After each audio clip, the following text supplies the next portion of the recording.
할렐루야.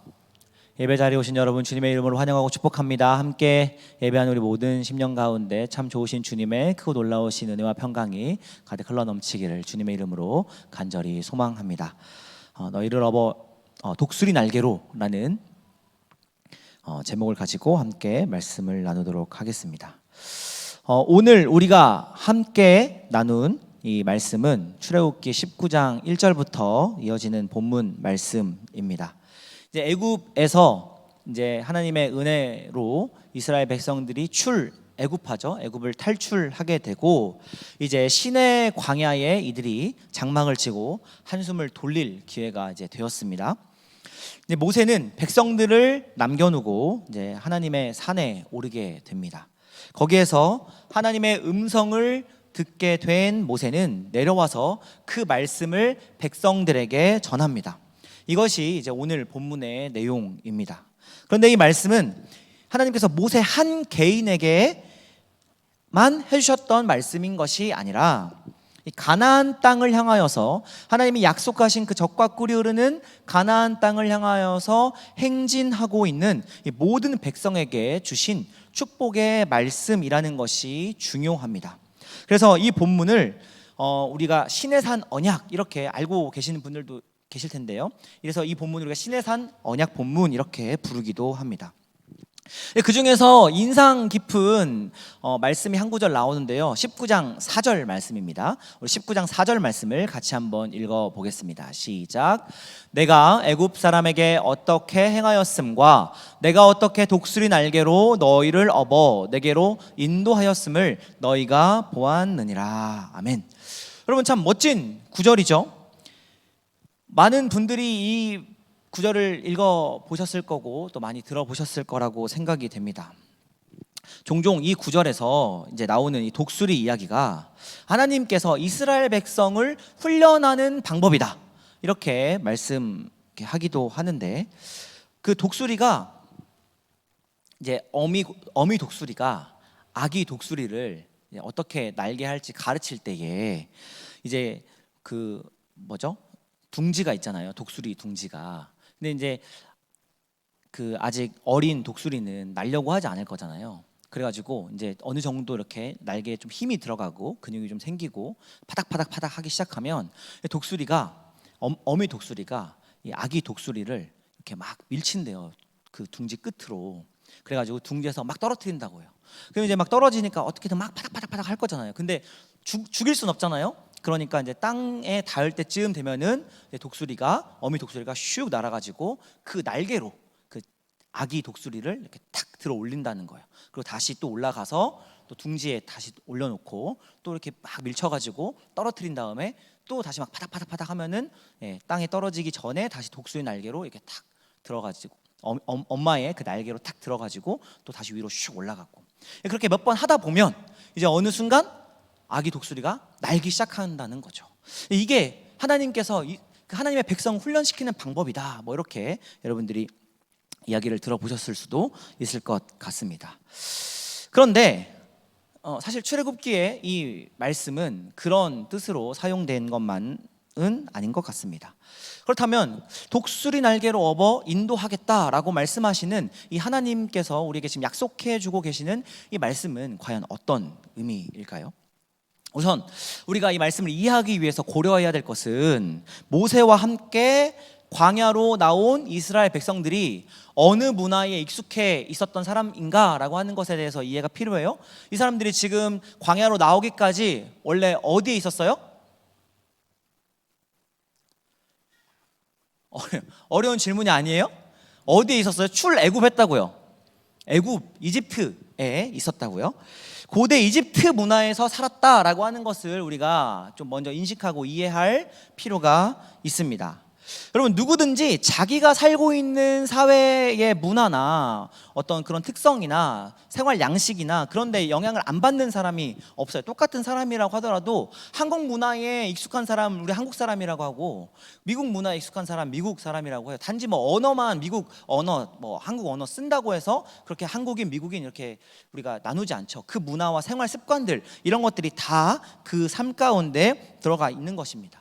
출애굽한 백성도 역시나 마찬가지죠. 특별히 출애굽기는 이 애굽이라고 불리는 그 이집트의 종교 문화와 연결해서 우리가 이해해 볼 필요가 있습니다.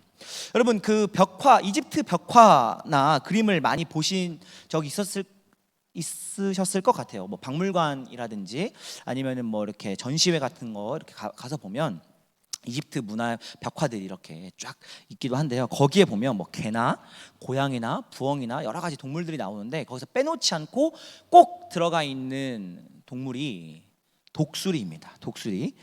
여러분, 이 이집트 문화에서 독수리는 굉장히 특별합니다. 한번 여러분 그 그림을 한번 보여주시겠어요?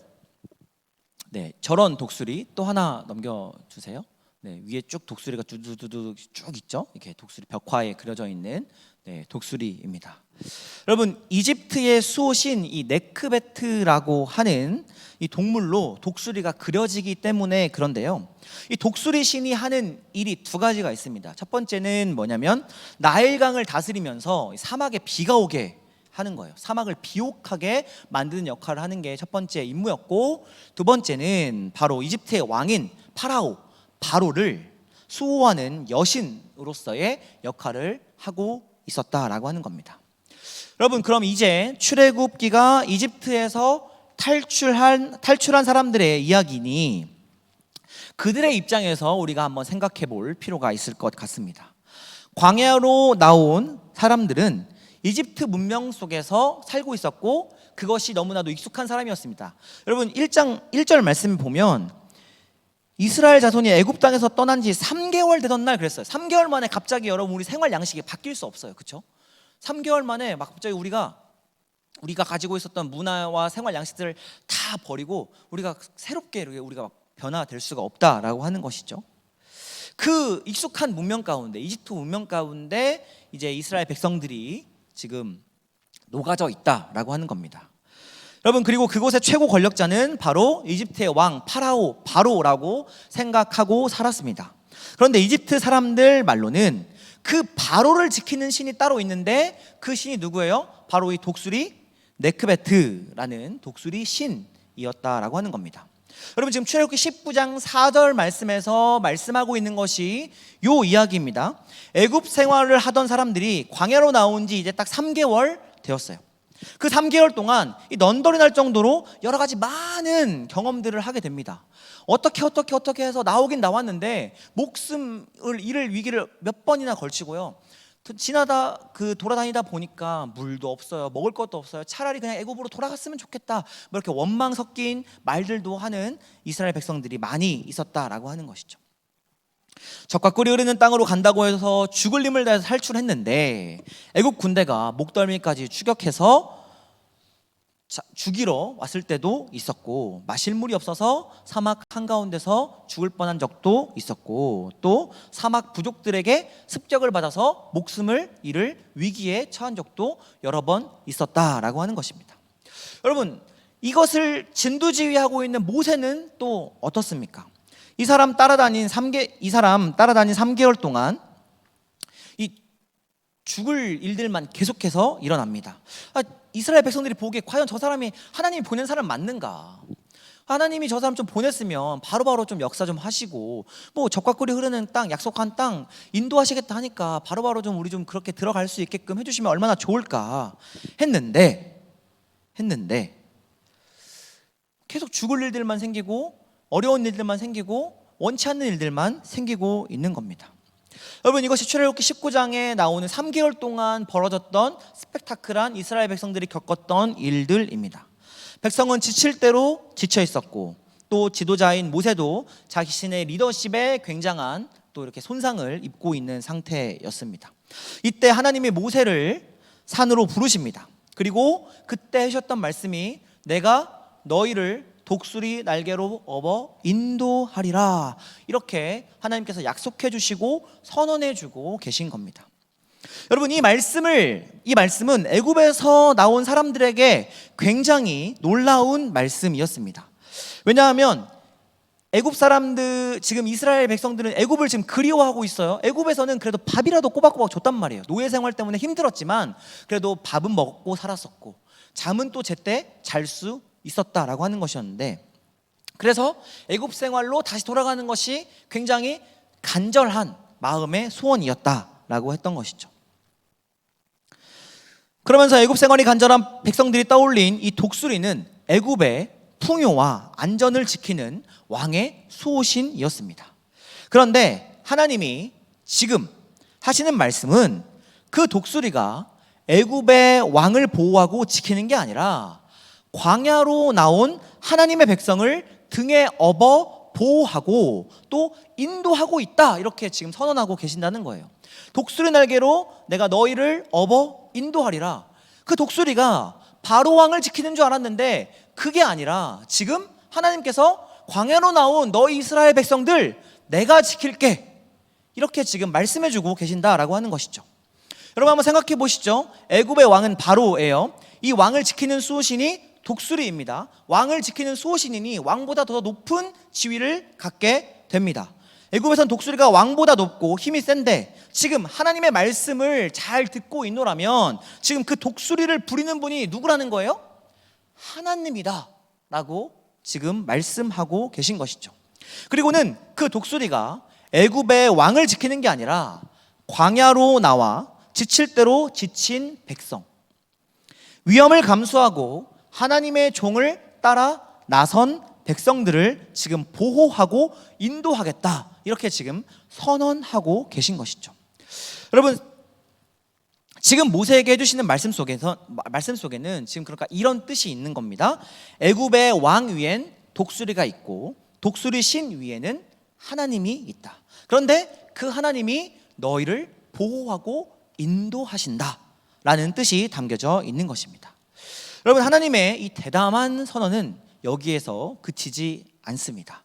이어지는 5절 말씀을 우리가 계속해서 살펴보면 5절 말씀에 너희는 모든 민족 중에서 내 소유가 된다라고 이렇게 말씀해 주고 계시는데요, 여기서 이 소유라고 하는 말의 본 뜻은 내 보물이야, 이런 뜻입니다.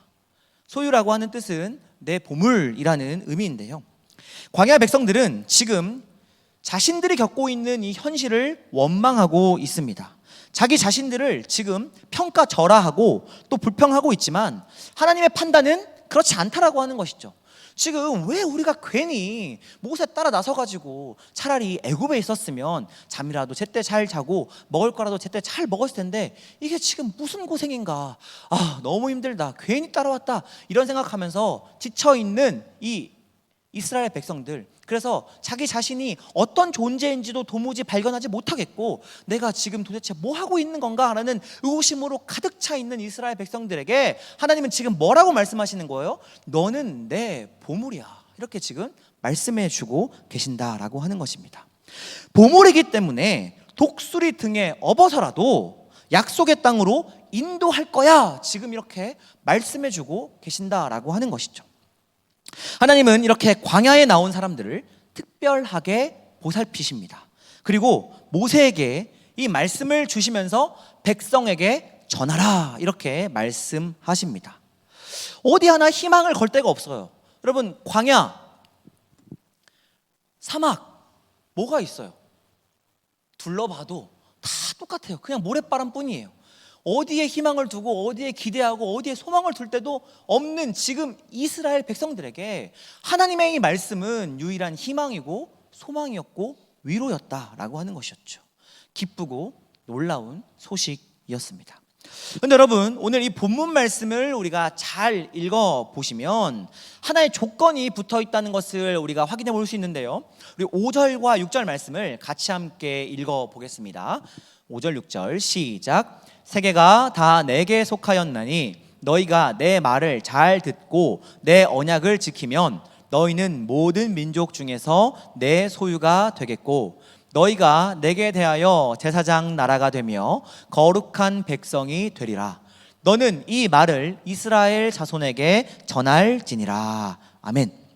여러분, 단순하게 뭐 이 구절이 율법은 어떻고 복음은 어떻고 이렇게 복잡하게 생각하지 않고 단순하게 있는 그대로 이 말씀을 우리가 받아들인다 하더라도, 여러분, 너희가 내 말 잘 듣고 내가 세운 약속을 잘 지키기만 한다면 모든 민족 중에서 내가 가장 빛나는 보석으로, 가장 빛나는 보물로 너희를 삼을 거야. 지금 하나님께서 이렇게 약속해주고 계신다라고 하는 겁니다. 어떻게 보면 번영과 성공과 관련되어 있는 말씀처럼 들리기도 해요. 여러분, 이 말이 틀린 말은 아닙니다. 하지만 여러분, 여기서 우리가 중요한 것을 놓쳐서는 안 됩니다. 여러분, 지금 우리가 이 말씀이 누구를 향하여 해주고 계시는 말씀이라고요? 이 말씀이 모세 개인 한 명에게 해주고 있는 말씀이 아니다라는 겁니다. 누구에게 해주고 있는 말씀이에요? 지금 하나님은 너희라고 이야기하고 계십니다. 너희는 누구예요? 지금 출애굽하여서 광야 가운데 희망 없고 소망 없고 내가 어떤 존재인지도 깨닫지 못하고 있는 이스라엘 백성들에게요. 어떤 한 사람을 지칭하고 있는 것이 아니라 광야 한가운데 장막을 치고 있는 너희들, 약속의 땅을 가슴에 품고 소망하는 너희들, 한 사람이 아니라 공동체에게, 그 공동체를 향하여서 하나님께서 지금 이 약속의 말씀을 선언해주고 계시다라고 하는 것입니다. 그러니 여러분, 성공하더라도 너 혼자 잘 먹고 잘 살아가 아니라 성공하더라도 함께 성공하고 번영하더라도 함께 번영해야 한다라고 지금 말씀하고 계신 것이죠. 그리고 또 하나 중요한 것은 지금 하나님이 이 백성에게 주시고자 하시는 이 보물은 우리가 생각하는 이 세상에서의 성공이나 번영은 아니라는 점입니다. 6절 말씀을 다시 한번 띄워주시겠어요? 6절 말씀에 보면 하나님께서 어떻게 해주시겠다는 거예요? 너희가 내게 대하여 제사장 나라가 되며 또 뭐가 돼요? 거룩한 백성이 되리라, 이렇게 지금 말씀해 주고 계십니다. 여러분, 둘 다 같은 말이죠. 제사장 나라, 거룩한 백성. 그런데 여러분, 제사장이 하는 일이 뭐예요? 제사장이 하는 일이 무엇입니까? 제사장의 직무는 딱 하나예요. 성전에 오는 사람들이 가지고 오는 모든 감사와 소원의 제물을 이 사람들이 하나씩 들고 오는데 그 제물을 잡아서 하나님께 바치는 일, 그것을 제사장이 하고 있는 것입니다. 그러니까 무슨 말이에요, 여러분? 이 제사장이 하는 일은 바로 중보의 사역이라고 하는 것이죠. 여러분, 중보가 뭐예요? 중간다리 역할을 하는 겁니다. 사람과 사람 사이의 중간다리, 사람과 하나님 사이의 중간다리를 지금 이 제사장이 하고 있다라고 하는 것입니다. 그리고 이 제사장의 중보 사역은 노예의 땅에서 자유의 땅으로 인도하시는 하나님의 사랑에 기초하고 있습니다. 여러분, 우리가 살고 있는 지금 이 현실도, 우리가 살아가고 있는 이 땅의 현재도 어쩌면 지금 광야같이 메마르고 또 불안한 세계 위에 장막을 치고 살아가는 것만 같습니다. 정치, 경제, 사회, 문화, 국제 정세, 어떤 것을 다 둘러보더라도 무엇 하나 만만한 게 없습니다. 여러분, 하나님의 자녀만 모였다라고 하는 교회도 역시나 마찬가지입니다. 여러분, 전에는 막 우리 기독교 인구가 1,800명이 넘어갑니다, 막 이렇게 이야기하고 있어요. 5천만 인구 중에서 1,800만이면 거의 몇 프로예요? 40%에 육박하는 엄청난 인구가 기독교인입니다, 이렇게 자랑하던 때가 엊그제 같았습니다. 그런데 지금 현실은 어때요? 교회 밖에 있는 사람들이 교회를 걱정하는 지금 처지에 이르게 되었습니다. 지난 몇 년 사이에 우리나라는 종교인보다 무종교인이 훨씬 더 많습니다. 그 가운데 기독교인의 숫자가 가장 눈에 띄게 급감했고 또 교회에 대한 사회적 인식은 날로 추락하고 있습니다. 무엇보다도 더 큰 문제는 10대에서 이 30대 사이에 이 청소년들과 청년들의 이 복음화율이, 그 기독교인의 비율이 암울할 정도로 통계에 안 잡힌다는 겁니다.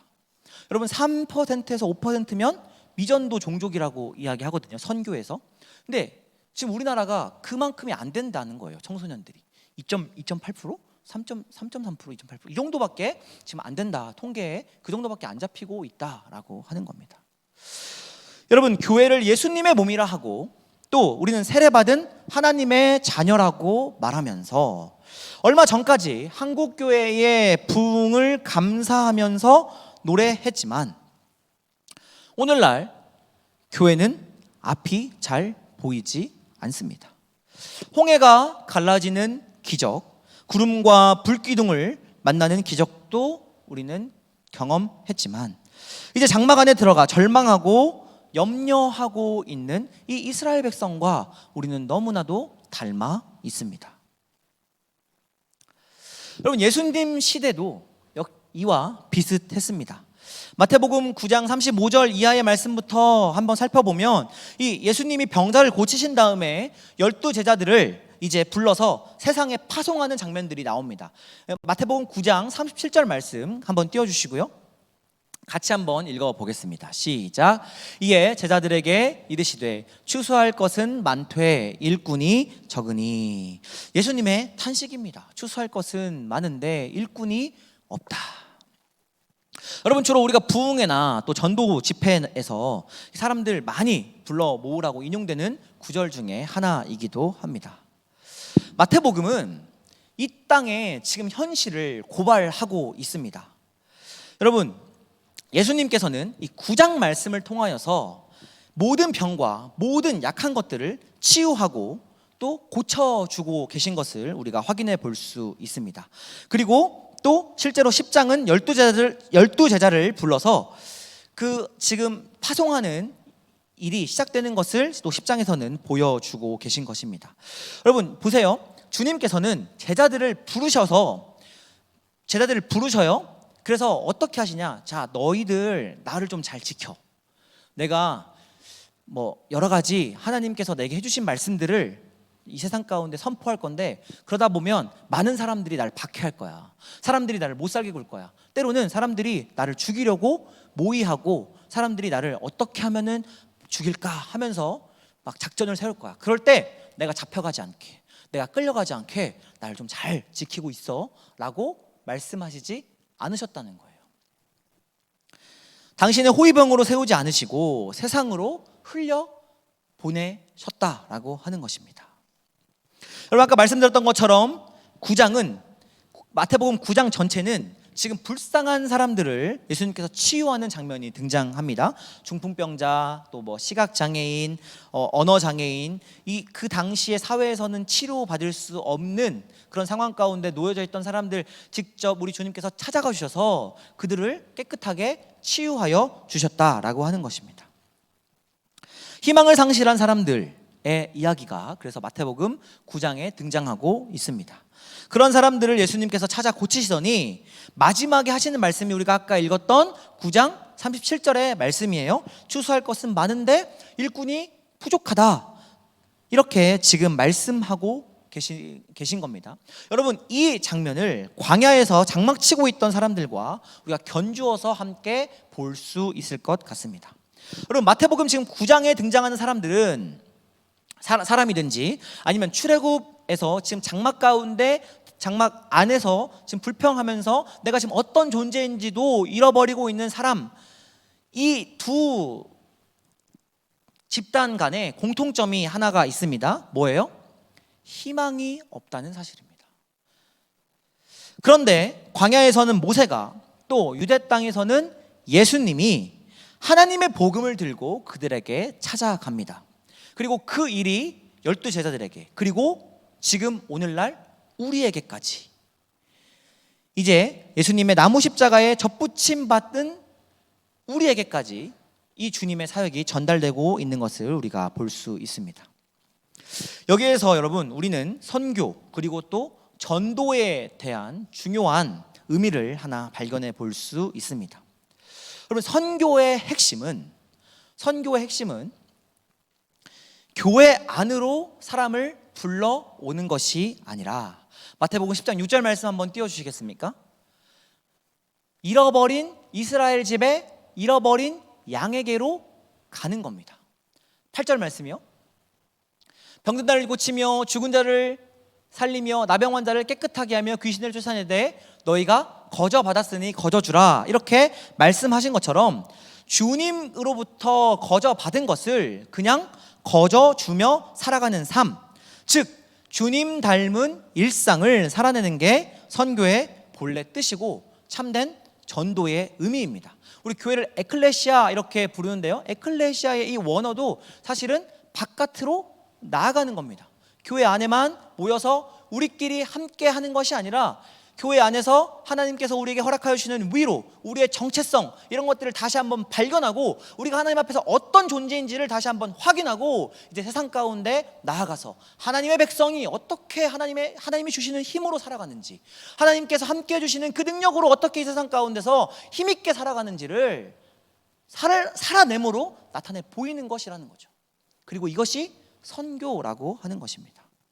우리의 주님이신 예수 그리스도는 희망 없고 불안한 이들을 찾아가 독수리 날개로 보호하듯 치료하며 인도하십니다. 이것이 선교입니다. 예수님의 12제자를 모아 세상에 파송한다는 이 선교라고 하는 것은 그렇기 때문에 다른 뜻이 아니라 이 희망 없는 세상 가운데 우리의 삶을 통하여서 이 희망 없는 세상 가운데 소망을 심고 불안한 세상에 안전을 만드는 소명으로 우리를 불러주셨다라고 하는 것을 의미하는 것입니다. 그리고 이제 예수님의 그 일이 12제자를 넘어서서 우리의 일로, 우리의 사건으로 지금 우리에게 다가왔다라고 하는 것입니다. 여러분, 마태복음이 이제 학자들마다 조금 견해가 다르기 때문에 어떤 이들은 주전 70년 이전에 쓰여졌다라고 하는 사람들도 있어요. 왜냐하면 70년에 성전이 이제 다 무너져 내려버려요. 근데 마태복음에는 성전이 무너져 내린 것에 대한 기록이 없어요. 그래서 이 마태복음은 70년 이전에 쓰여졌다라고 이렇게 주장하고 보는 학자들도 있고요. 한 8,90년 경에 쓰여졌을 것이다라고 이렇게 보는 학자들의 견해도 있습니다. 근데 여러분, 이 마태복음서를 읽고 가장 큰 위로와 용기를 얻었던 그리스도인의 시대가 있는데 바로 서기 70년경에 방금 말씀드렸던 것처럼 로마 제국이 예루살렘에 침략해서 성전이 무너진 직후였다라고 하는 겁니다. 여러분, 참 역설이죠. 성전은 하나님이 계신 집입니다. 하나님이 거하시기 때문에 성전됩니다. 그런데 하나님의 집이 무너졌을 때 그때가 가장 용기를 얻고 위로를 받았다는 시절이었다는 것, 이것이 저는 오늘 우리에게 더욱더 큰 복음으로 다가온다라고 생각합니다. 여러분, 우리는 지금 교회의 미래를 걱정하면서 성전이 무너지는 시대를 살아가고 있습니다. 아까 말씀드렸던 것처럼, 그리고 우리 복된 교회는 우리 중고등부 친구들도 많이 이렇게 모이고 있고 우리 청년들도 함께 모여서 이렇게 예배 드리고 있기 때문에 우리가 막 찾아서 통계 자료를 찾아보지 않거나 이렇게 하면 그래도 우린 잘 하고 있네, 우린 잘 모이고 있네, 이렇게 생각할 수 있을 것 같아요. 통계에 잡히는 우리 10대에서 30대의 청소년들과 우리 청년들의 이 숫자들을 보면 정말 성전이 무너지는 것과 같은 이 시대를 우리는 살아가고 있다라고 하는 것이죠. 그러나 모세를 통해 광야 백성들에게 들려준 이 하나님의 복음, 그리고 제자들을 불러서 세상에 흩어지게 하며 세상을 치유하신 이 주님의 복음이 오늘 우리에게 이 시간 동일하게 선포되고 있습니다. 사랑하는 청년 여러분, 우리의 구원을 위해 거저 주신 주님의 생명을 우리가 함께 기억할 수 있기를 바랍니다. 그리고 우리가 어디에 있든지, 또 그리고 우리가 무엇을 하든지, 그곳이 광야이든지 그곳이 산이든지 우리가 각자 살아가는 현장이 어디든지 그곳에서 주님 닮은 사랑과 섬김의 삶을 살아갈 수 있기를 바랍니다. 분명한 것은 주님은 장막이나 성전에 갇혀 계시는 분이 아니다라고 하는 것입니다. 우리가 어디에 있든지 임마누엘, 우리 주님은 우리와 늘 항상 함께하여 주십니다.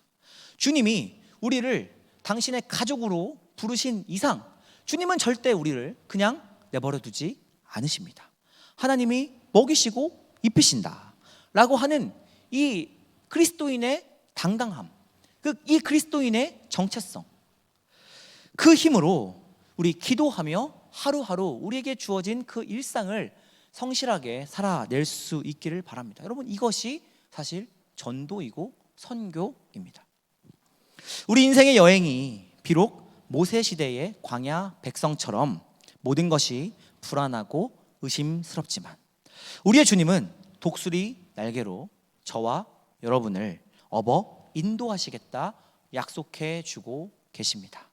이 복된 약속이 하나님의 자녀된 저와 여러분을 지금부터 영원토록 지키시기를 주님의 이름으로 간절히 소망합니다.